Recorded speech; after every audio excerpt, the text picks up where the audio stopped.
እንድትወድ ከፈለግ እነዚህን 4 ነጥቦች አድርግ። ወይንም ደግሞ ባለትዳር ከሆንክ ሁል ጊዜ ደስ እያለ ወደ ቤት መግባት ከፈለግ፣ የሚናፍቅ ቤት እንዲኖር ከፈለግ ሁል ጊዜ እነዚህን 4 ነጥቦች ማድረግን አትርሳ። እኔ 4ቱን ነጥቦች እነግራችኋለሁ። እናንተ ደግሞ በትኩረት እስከ መጨረሻው ድረስ ተከታተሉ። ለዚህ ቻናል አዲስ የሆናችሁ ካላችሁ ሰብስክራይብ በማድረግ ቤተሰብ ይሁኑ። ሁል ጊዜ ቀን በቀን ስለ ፍቅር፣ ስለ ሪሌሽንሽፕ እንዲሁም ደግሞ ስለ ትዳር እንዲሁም ደግሞ ራስን ስለመለወጥ ጥሩ ጥሩ የሚባሉ ሀሳቦችን፣ ምክሮችን የምናስቀምጥበት ቻናል ስለሆነ ቤተሰብ መሆን እንዳይረሱ፣ እንዲሁም ደግሞ ለሌሎች ማጋራት፣ በኮመንት ደግሞ ሀሳብ አስተያየታችሁን ማስቀመጥ እንዳይረሳ። ወደ 4ቱ ነጥቦች ነው። የመጀመሪያው ነጥብ ትኩረት ስጣት። እየሰማኝ ነው? ብዙ ጊዜ በእኛ በወንዶች ከሚነሱ ችግሮች መካከል፣ ሴቶች ከሚነሳቸው ችግሮች መካከል አንደኛው ትኩረት አይሰጠኝም፣ ጊዜ አይሰጠኝም የሚሉ ነገሮች ብዙ ጊዜ ይነሳሉ። ትኩረት መስጠት ማለት በስሜትም በአካል ነው። በአካል ስንል ማግኘት ባለበት ጊዜ እሷን አግኛት። ምናልባት አንድ ቤት ትኖሩ ተጋብታችሁ ትኖሩ ከነበረ ደግሞ ሁሉ ጊዜ አንድ ላይ ነው የምትኖሩ፣ ግን ደግሞ ለእሷ ብለህ ጊዜ ስጣት፣ ጊዜ አመቻች። ምናልባት በሳምንት አንድ ጊዜ ሊሆን ይችላል። ከቻላችሁ ደግሞ ቀን በቀን ከመተኛታችሁ በፊት ሊሆን ይችላል። ለተወሰነ ደቂቃ ሁለታችሁ ብቻ ማታሳልፉት። ሁለታችሁ ብቻ ማለቴ ከልጅ ውጭ ከማንኛውም ሰው ውጭ ሁለታችሁ ብቻ ማታሳልፉት ጊዜ ይኖራችሁ። ይህንን ጊዜ ስጣት። በስሜት አንድ ላይ ነው። አስተውላችሁ ከሆነ ብዙ ጊዜ ሴቶች ይህንን ነገር አየሁ በስልኳ ሊሆን ይችላል፣ ይህንን ነገር ሰምተሃል ምናምን እያለች ትጠይቀናለች። እኛ ግን ፊታችንን ወደ እነሱ አናዞር። እነሱ ይህን ነገር የሚሉን እውነት ያንን ነገር እንድናየው ብቻ አይደለም፣ እንድንሰማው ብቻ ሳይሆን ከእኛ ጋር ጊዜ ስለሚፈልጉ ስሜቷን እንድትረዳ ትፈልጋለች፣ ልታወራ ትፈልጋለች፣ እንድታዳመጣት ትፈልጋለች። ስለዚህ በስሜትም በአካልም ከእነሱ ጋር ስንሆን ደግሞ 10 ጊዜ ስልክ እያወራ ሌላ ነገር እያደረግን መሆን የለበትም። ግድ የለም ስልኩን ዝጋው። እሱ ራሱ የሚሰጠን መልእክት አለ። ከእሷ ጋር በሆነ ስልክ ስትዘጋ፣ ስልኩን በኋላ እደውላለሁ ብለህ ስትዘጋ እሱ ራሱ የሚነግራት ነገር አለ። በቃ ጊዜ ይሰጠኛል፣ ይረዳኛል፣ እውነትም ይፈልገኛል የሚለው ስሜት ራሱ ምን ስለሚያደርጋት ስለሚነግራት ማለት ነው። ከሱ ውጭ ግን ለአንተም ለሷም ትልቅ ለፍቅራችሁ ለግንኙነታችሁ ትልቅ ቫልዩ ያለው ነገር ቢኖር ትኩረት መስጠት ስለሆነ በስሜትም በአካልም ትኩረት መስጠትን እንዳትረሳ። ሁለተኛው የምናነሳው ነጥብ ደግሞ ተቀበላት። ምናልባት ብዙ ጉድለቶች ሊኖራት ይችላሉ። ልክ እንዳንተ እሷ ደካማ ነች፣ ፍጹም አይደለችም። ከዚህ በፊትም ስንለው እንደነበረው አንድ ሰው ፍጹም ሊሆን አይችልም። በጣም ብዙ ጠንካራ ጎኖች ቢኖራትም ወይንም ደግሞ በጣም ውብ ብትሆን ብታምርም፣ ግን ደግሞ ልክ እንዳንተ ልክ እንደ ሌሎች ሰዎች የምትበሳጭበት ጊዜ ይኖራል። አንተንም የምታበሳጭበት ጊዜ ሊኖር ይችላል። ደካማ ጎኖች ይኖሯታል፣ ልክ እንደ ሰው እንደ ማንኛውም ሰው ማለት ነው። ስለዚህ በፍቅር ግንኙነት ውስጥ ያላችሁ ከሆናችሁ ምናልባት የማያስማሙ ጉዳዮች፣ የዓላማ ጉዳይ አንድ ካልሆነ መለያየት ይችላል። ግን ደግሞ ዓላማችሁ አንድ ሆኖ ግን ደግሞ የሚያለያያችሁ ነገሮች ካሉ እነሱን ምን ማለት ያስፈልጋል? መቀበል ይገባል። በአበሳጨች ጊዜም ቢሆን እንደምትወዳት ነገራት።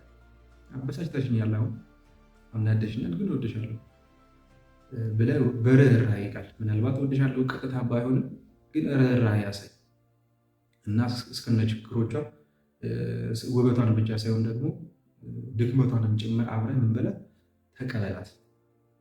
አለሁልሽ ከጎንሽ ነች ማለት ይፈልጋሉ። ስለዚህ እሱን አይደል። ሶስተኛ የምንነሳው ነጥብ ደግሞ አድናቆትና ፍቅር አትንፈጋት። የሰማይ ሴት ነችና እሷም ቆንጆ ነች መባልን ትወዳለች፣ አምሮብሻል መባልን ትወዳለች። ምናልባት በቃ ቤት ውስጥ ስትለፋ ውላ ሊሆን ይችላል አንተ የገባው። ስለዚህ በቃ ስለሱ ነገር ክብር ስጣት፣ አድነቃት።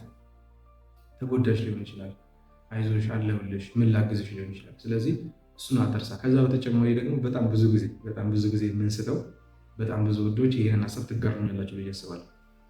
በጣም ቆንጆ ነች እሷ ወይም ደግሞ በጣም ያው ኦብቪየስሊ ብዙ ጊዜ ወንዶች ናቸው ጥያቄ የሚያቀርቡት። ጥያቄ ስታቀርብ ምናልባት ለአመት ሊሆን ይችላል፣ አልፈታ ሊሆን ይችላል፣ አፍግታ ሊሆን ይችላል። የተቀበለች ፍቅረኛ የሆነችው ሚስት የሆነችው በጣም ብዙ ታግለ ደጅ ጠንተ ሊሆን ይችላል። ከዛ በኋላ ግን ልክ የእጅ ስታደርጋት የእጅ ከሆነች በኋላ ያንን ሁሉ ነገር ትረሳና እንደ በፊቱ ወደሻለሁ አትላትም። ያ ሁሉ ልፋት ምናምን አሁን ስለሰመረልህ ትረሳውና ሁሉን ነገር ከምንም አትቆጥራት። እንደዛ መሆን የለበትም። ምናልባት ከምንም ሳትቆጥራት ቀርተህ ሳይሆን ግን ደግሞ ነገሮችን ያው ሁሉ ጊዜ ከአንተ ጋር ስትሆን ለምዳት ሊሆን ይችላል። ግን ይሄ በጣም መጥፎ ነው። ስለዚህ በቻልከው አቅም በግድም ቢሆን እያስታወስክ በጣም ውድ ስጦታ ከአምላክ ዘንድ እንደተሰጠ ትልቁ ስጦታ እንደሆነች እሷ ማሰብ እና ደግሞ መንገር ይፈልጋል። እየሰማን መንገር ውዷ ስጦታዬ ነሽ ብለህ መንገር፣ እወድሻለሁ፣ ሁል ጊዜ ከአንቺ ጋር ነኝ፣ መቼም አልለይም በቃ እያልክ የምትላትን አንተ ታውቃለህ። ግን እችን ቀን እንዳትረሳ።